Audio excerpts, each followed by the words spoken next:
ಅಯೋಧ್ಯೆಯಲ್ಲಿ ಶ್ರೀರಾಮ ಮಂದಿರ ಉದ್ಘಾಟನೆಯಾಗ್ತಾ ಇದೆ. ಜನವರಿ 22ರಂದು ಆ ಕ್ಷಣವನ್ನು ಕಣ್ತುಂಬಿಕೊಳ್ಳುವುದಕ್ಕೆ ಪ್ರತಿಯೊಬ್ಬರು ಕೂಡ ಕಾತರರಾಗಿದ್ದಾರೆ. ತಮ್ಮದಾದಂತಹ ಅಳಿಲು ಸೇವೆಯನ್ನು ಮಾಡೋದಕ್ಕೆ ಪ್ರತಿಯೊಬ್ಬರು ಕೂಡ ಕಾತರರಾಗಿದ್ದಾರೆ. ಇನ್ನು ಅಯೋಧ್ಯೆಯ ರಾಮಲಲ್ಲಾನಿಗೆ ಬೆಂಗಳೂರಿನಿಂದ ತುಳಸಿ ಮಾಲೆಯ ಸೇವೆಯನ್ನು ಅರ್ಪಿಸಲಾಗ್ತಾ ಇದೆ. ಪ್ರಾಣ ಪ್ರತಿಷ್ಠಾಪನೆಯ ದಿನ ಶ್ರೀರಾಮನಿಗೆ ತುಳಸಿ ಮಾಲೆಯನ್ನು ಅರ್ಪಿಸಲಾಗುತ್ತೆ.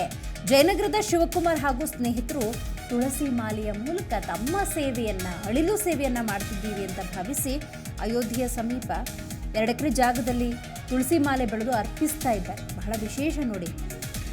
ಅಯೋಧ್ಯೆಯ ಶ್ರೀರಾಮನ ಪ್ರಾಣ ಪ್ರತಿಷ್ಠಾಪನೆಗೆ ದಿನಗಣನೆ ಆರಂಭ ಆಗಿದೆ. ಇವತ್ತಾಗಲೇ 15, 19, 20, 21 3 ದಿವಸ ಕಳಿತು ಅಂತ ಹೇಳಿದ್ರೆ 22ಕ್ಕೆ ಇಡೀ ಭಾರತ ದೇಶ ಕಾತರದಿಂದ ಕಾಯ್ತಾ ಇರುವಂತಹ ಆ ದಿನ ಬಂದೇ ಬಿಡುತ್ತೆ. ಹಾಗಾಗಿ ಅಯೋಧ್ಯೆಗೆ ಈ ತುಳಸಿ ಮಾಲೆಯನ್ನು ಅರ್ಪಿಸಲಾಗುತ್ತೆ. ರಾಮನಿಗೆ ಇದೆಲ್ಲವೂ ಕೂಡ ಅರ್ಪಿತ ಆಗಬೇಕು, ಇದು ನಮ್ಮ ಕಡೆಯಿಂದ ಅಳಿಲು ಸೇವೆ ಅಂತ ಹೇಳಿ ಶಿವಕುಮಾರ್ ಹಾಗೂ ಸ್ನೇಹಿತರು ತುಳಸಿ ಮಾಲೆಯ ಸೇವೆಯನ್ನು ಈ ಸಂದರ್ಭದಲ್ಲಿ ನೀಡ್ತಾ ಇದ್ದಾರೆ. ಬೆಂಗಳೂರಿನಿಂದ ಅಯೋಧ್ಯೆಯ ರಾಮೋತ್ಸವದ ತುಳಸಿ ಮಾಲೆಯ ಅರ್ಪಣೆಯನ್ನು ಮಾಡಲಾಗ್ತಾ ಇದೆ. ತುಳಸಿ ನೆಡೋದಕ್ಕೆ ಅಯೋಧ್ಯೆಯ ಸಮೀಪ 2 ಎಕರೆ ಜಾಗ ಅಂತೆ ನೋಡಿ. ಅಯೋಧ್ಯೆಯ ರಾಮೋತ್ಸವದ ಸಂಭ್ರಮಕ್ಕೆ ಇಡೀ ಭಾರತ ರಾಮನ ಜಪ ಮಾಡ್ತಾ ಇದೆ. ಎಲ್ಲೆಡೆ ರಾಮ ರಾಮ ಅನ್ನುವಂತಹ ಸಡಗರ ಶುರುವಾಗಿದೆ. ಅಯೋಧ್ಯೆಗೆ ತಮ್ಮದೇನಾದರೂ ಒಂದು ಅಳಿಲು ಸೇವೆಯನ್ನು ಮಾಡಬೇಕು ಅನ್ನುವಂತಹ ಭಕ್ತಾದಿಗಳು ತುಳಸಿ ಮಾಲೆಯನ್ನು ಅರ್ಪಿಸ್ತಾ ಇದ್ದಾರೆ.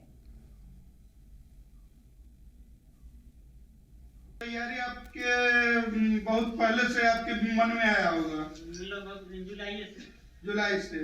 इसके लिए आप तुलसी का पौधा अपने खेत में लगाए हैं।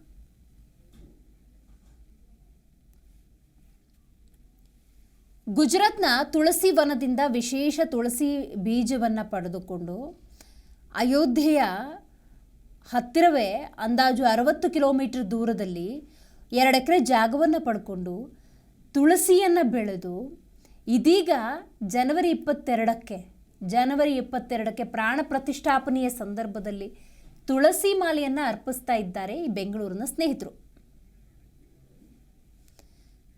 ಈ ಬಗ್ಗೆ ಮಾತಾಡಲಿಕ್ಕೆ ನಮ್ಮ ಜೊತೆ ಸಂಪರ್ಕದಲ್ಲಿದ್ದಾರೆ ಜ್ಯೋತಿಷಿಗಳಾಗಿರುವಂತಹ ಶಿವ ಅವರು. ನಮಸ್ಕಾರ ಗುರುಗಳೇ. ನಮಸ್ಕಾರಮ್ಮ. ಇಡೀ ಭಾರತವೇ ಜನವರಿ 22ರ ಆ ಕ್ಷಣಕ್ಕಾಗಿ ಕಾತರದಿಂದ ಕಾಯ್ತಾ ಇದೆ. ಸೊ ಇಂಥ ಸಂದರ್ಭದಲ್ಲಿ ತಮ್ಮದೊಂದು ಅಳಿಲು ಸೇವೆ ಇರಲಿ ಅಂತ ಪ್ರತಿಯೊಬ್ಬರು ಕೂಡ ತಮ್ಮದೇ ಆದಂತಹ ಸೇವೆಯನ್ನು ಅರ್ಪಿಸ್ತಿದ್ದಾರೆ. ಬಹಳ ವಿಶೇಷ ಅಂದರೆ ಈ ತುಳಸಿ ಮಾಲೆ.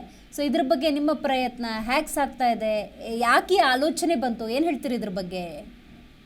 ನಮ್ಮ ಭಕ್ತಿಯನ್ನು ರಾಮನಿಗೆ ಸಲ್ಲಿಸುವ ಒಂದು ರೀತಿಯಲ್ಲಿ ತುಳಸಿ ಹಾರವನ್ನು ನಾವು ರಾಮನಿಗೆ ಅರ್ಪಣೆ ಮಾಡಬೇಕನ್ನುವ ಒಂದು ಆಸೆ ಇತ್ತು. ಅದಕ್ಕೆ ನನ್ನ ಸ್ನೇಹಿತರು ಎಲ್ಲ ರಘು, ರವಿ ಅಂತ ಇದ್ದಾರೆ. ಅವ್ರುಗಳೆಲ್ಲ ಸೇರಿ ನಾವು ಮಾತಾಡ್ತಿದ್ದಾಗ ಡಾಕ್ಟರ್ ಪೂರ್ಣಿಮಾ ಅವರು ಸ್ವಲ್ಪ ಸಹಕಾರ ಕೊಟ್ಟರು. ಸೊ ಎಲ್ಲ ಮಾತಾಡಿದಾಗ ನಾವು ತುಳಸಿ ಗಿಡಗಳನ್ನು ನಾವೇ ಬಿತ್ತನೆಗೆ ಮಾಡಿ ಅದನ್ನು ಬೆಳೆಸಿ, ಯಾಕಂದ್ರೆ 4-5 ತಿಂಗಳು ಟೈಮ್ ಇದೆಯಲ್ಲ, ನಾವೇ ಬಿತ್ತನೆಗೆ ಮಾಡಿ ರಾಮನಿಗೋಸ್ಕರ ಸ್ಪೆಷಲ್ ಆಗಿ ಬೆಳೆಸ್ಬಿಟ್ಟು ಅದನ್ನು ರಾಮನಿಗೆ ಅರ್ಪಣೆ ಮಾಡಬೇಕು ಅನ್ನುವ ಒಂದು ಆಸೆ ಇತ್ತು.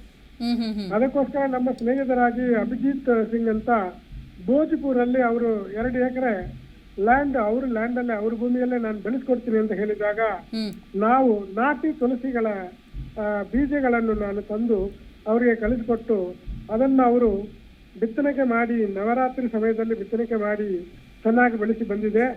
ಈ ಸಂದರ್ಭದಲ್ಲಿ ಸಂಕ್ರಾಂತಿ ಆದ ನಂತರ ಉತ್ತರಾಯಣ ಪುಣ್ಯಕಾಲದಲ್ಲಿ ಅದನ್ನು ಕುಯ್ದು ರಾಮನಿಗೆ ಹಾರವಾಗಿ ತೊಡಿಸ್ಬೇಕು, ಹಾರವಾಗಿ ಕಟ್ಟಿ ಕೊಡಬೇಕು ಅನ್ನೋ ಒಂದು ಆಸೆ. ಅದರಲ್ಲಿಂದ ಹಾರ ಕಟ್ಟಲಿಕ್ಕೆ ಅಲ್ಲಿ ಭೋಜ್ಪುರಲ್ಲಿ ಅನುಕೂಲ ಇಲ್ಲ. ಅದಕ್ಕೆ ನಮ್ಮ ಬೆಂಗಳೂರಿನವರನ್ನೇ ಹಾರ ಕಟ್ಟುವವರು, ಚೆನ್ನಾಗಿ ಒಂದು ಅನುಭವ ಇರೋವರನ್ನ 3 ಜನಗಳನ್ನ ಫ್ಲೈಟ್ ಅಲ್ಲಿ ಕಟ್ಟಿಸ್ಕೊಟ್ಟಿವಿ. ಅಲ್ಲಿ ಅವರು ಹಾರಗಳನ್ನು ಕಟ್ತಾ ಇದ್ದಾರೆ. ಅಲ್ಲಿ ಲೋಕಲ್ ಚಾನೆಲ್ಗಳೆಲ್ಲ ಬಂದು ಅದೆಲ್ಲ ಸುದ್ದಿ ಮಾಡಿದ್ದಾರೆ. ಸೊ ಆ ತರ ರೀತಿಯಲ್ಲಿ ಅದು ಸ್ವಲ್ಪ ಪ್ರಸಿದ್ಧಿ ಆಯ್ತು. ಈಗ ಹಾರಗಳೆಲ್ಲ ಕಟ್ಟಿ ಅಲ್ಲಿಂದ ಅಯೋಧ್ಯೆಗೆ ಕಳಿಸ್ತಾ ಇದೀವಿ. ದಿನನಿತ್ಯ ರಾಮನಿಗೆ ಈ ಕೃಷ್ಣ ತುಳಸಿಯಿಂದ ಹಾರಗಳನ್ನು ಹಾಕಿ ಅರ್ಪಣೆ ಮಾಡಿಸಿ ಪೂಜೆಯನ್ನು ನಡೆಸ್ತಾ ಇದ್ದಾರೆ. ಅಂದಾಜು 4-5 ತಿಂಗಳ ಹಿಂದಿನಿಂದನೇ ನಿಮ್ಮ ರಾಮನ ಸೇವೆ ಅನ್ನೋದು ಆರಂಭ ಆಗಿದೆ. ಅಂದ್ರೆ ಜಾಗ ತಗೊಂಡು ಅಲ್ಲಿ ತುಳಸಿ ಬೆಳೆಸುವಂತದ್ದು ನಾವು ಶುರು ಮಾಡಿದ್ವಿ. ಸೆಪ್ಟೆಂಬರ್ 7ನೇ ತಾರೀಕು ಶುರು ಮಾಡಿದ್ವಿ. ಇಲ್ಲಿಂದ ಬೀಜಗಳನ್ನು ಕಳಿಸ್ಕೊಟ್ಟಿವಿ. ಅದು ಕೃಷ್ಣ ಜಯಂತಿ ದಿನ, ಜನ್ಮಾಷ್ಟಮಿ ದಿನ ಇಲ್ಲಿ ಆ ತುಳಸಿ ಬೀಜಗಳಿಗೆ ಪೂಜೆ ಎಲ್ಲ ಮಾಡಿ ಕಳಿಸ್ಕೊಟ್ಟಿದ್ದೀವಿ. ಈ ಕ್ಷಣಗಳು ಏನು ಅನಿಸ್ತಾ ಇದೆ ಅಂತ ಹೇಳಿ, ತಮ್ಮದೇ ಆದಂತಹ ಈಗ ಒಂದಷ್ಟು ತುಂಬಾ ಕೊಡುಗೆಯನ್ನು ಕೊಡಬೇಕು ಅಂತ ರಾಮನ ಪ್ರತಿಯೊಬ್ಬರು ಅನುಗ್ರಹ. ಕಾತರಾಗಿದ್ದಾರೆ. ನಿಮ್ಗೆ ಆ ಸೌಭಾಗ್ಯ ಸಿಕ್ಬಿಟ್ಟಿದೆ. ನೋಡಿ, ಅದು ರಾಮನ ಅನುಗ್ರಹ ನಮ್ಮ ಮೇಲೆ, ನಮ್ಮ ಕರ್ನಾಟಕದ ಮೇಲೆ ಇದೆ. ಹೌದು, ಅದು ಹೆಮ್ಮೆಯಿಂದ ಹೇಳ್ಕೋಬೇಕಾಗಿರೋದು ವಿಚಾರ. ನೋಡಿ, ನಿಮ್ಗೂ ಗೊತ್ತಿದೆ, ಈಗ ಶಿಲೆ ಹೋಗಿರೋದು ಇಲ್ಲಿಂದ, ಹೌದು, ಮತ್ತು ನಮ್ಮಿಂದ ರಾಮಚಂದ್ರ ಪ್ರಭು ನಮ್ಮಿಂದ ತುಳಸಿ ಹಾರವನ್ನು ತಗೊಳ್ತಾ ಇದ್ದಾರೆ. ಸೊ ಇದು ಅವರ ಒಂದು ಅನುಗ್ರಹ, ರಾಮನ ಲೀಲೆ ಇದು.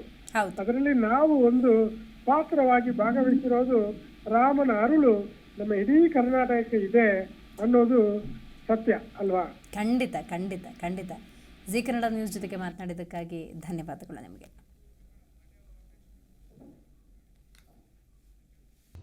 ಪ್ರತಿಕ್ಷಣದ ಸುದ್ದಿಗಾಗಿ Zee Kannada news app download ಮಾಡಿ.